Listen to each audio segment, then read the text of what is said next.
Bulut'un magazin var. Kimlerimizi koştayız mı? Hadi, oktulun.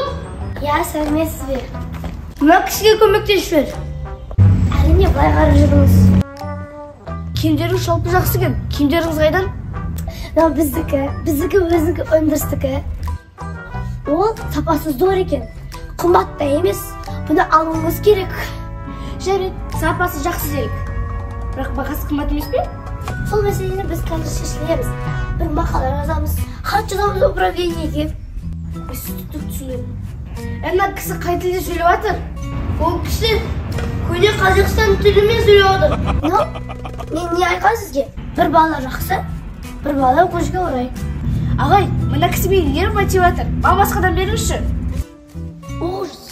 Мен если что крупный саудагермен. Давай достық қызмет етіңдер. Базардың қарындас, кет өзім ақ қоймыз.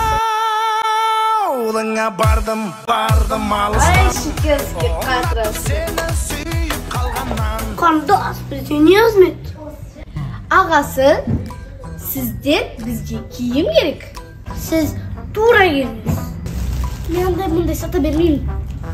Мен турецкий, качественный сатам. Да ты чё? Бұрыннан бері қайда жүрсіз? Біздің киімдеріміз 100% мақта. Сапасы от, суға салсаң батпайды, ұмытқа салсаң келмейді. Вот молодец, маған осындай киімдер керек.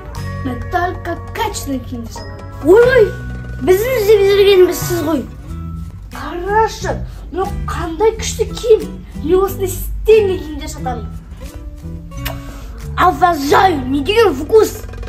Құдайға шүкір, вкус бар. Одан да мына көйлектеріңізді көрсетіңізші. Бұл көйлек 1000 теңге, бұл көйлек 2400. Қалай, біздің киімдеріміз ұнады ма? Бағасы ба? Ну, ойланып көрейік. Если что аламыз ғой. Алсаңыз машалла, алмасаңыз астағфиралла. Сіз бізден балалар киімін алған. Бір бала жақсы, бір бала өкінішке орай. Қап, мына қыз сілдіріп бүлдірді ғой.